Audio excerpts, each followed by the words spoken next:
Mireu, avui el meu ajudant i jo anem a contar-vos un conte molt divertit. Sabeu per què és tan divertit? Perquè parla tot el rato de caques. Això és molt xulo.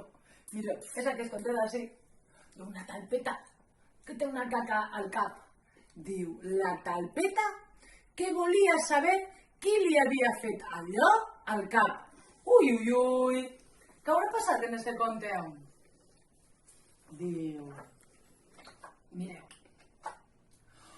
Quan un dia una talpeta va traure el cap d'entre una muntanyeta de terra per tal de veure si ja eixia el sol, li va passar allò. Mireu. Era rodó, marró, semblava un chorizo. I el pitjor de tot, li va caure justament, pam, al cap. I va dir la talpeta, quin fàstic!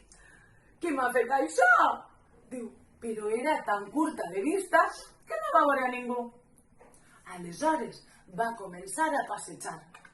Mireu, es va trobar amb un colom i li va dir, colom, has sigut tu qui m'ha fet això al cap? I el colom va dir, jo no. Per què? Diu, jo ho faig així. I pam! Mireu, un esquitxit blanc i humit va caure a terra, justament al costat de la talpeta. Ui, li va atacar una pota. El colom no havia sigut.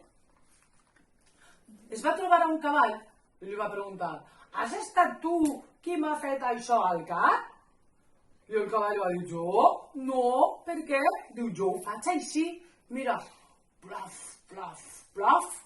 Diu, 1, 2, 3, 4 i 5 boles enormes, gruixudes, rodones, van caure al costat de la talpeta. Es va quedar profundament impressionada. Has estat tu qui m'ha fet això al cap? I li va preguntar a una llebre que estava menjant-se una safanòria. I la llebre va dir, jo no, mira, jo ho faig així. I ratatatatatatatata, i de 15 baletes rodonetes xiularen a les orelles de la talpeta. Tampoc eren iguals, eixes caques, Has estat tu qui m'ha fet això al cap? Li va preguntar a la cabra, i la cabra va dir, diu, jo no, jo ho faig així. I cloc, una riuada de caguerades del color del caramel van rodolar per l'herba. La talpeta es va quedar molt impressionada, quasi li van agradar i tot.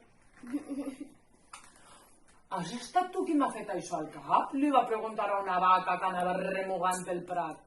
I la vaca va dir, jo no, jo ho faig així. Mira, xof! Una massa de color marró verdós va caure al costat de la talpeta. La talpeta es va alegrar molt de que no hagués sigut la vaca qui li havia fet allò al cap. Després es va trobar al porquet i li va dir, porquet, has estat tu qui m'ha fet això al cap? I el porquet va dir, jo no, mira, jo ho faig així. I plaf, una muntanyeta toda xicoteta va caure allà al costat de la talpeta. La talpeta es va haver de tapar el nas perquè feia molta pudor. I va tapar a ell.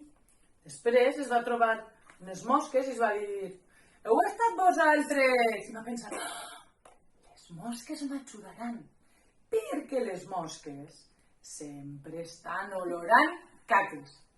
I es va dir, mosques, em podeu ajudar? Sí, clar, li van dir les mosques. Van dir, m'agradaria saber qui m'ha fet això al cap. I li van dir les mosques, doncs no et menetges. I van començar a dir...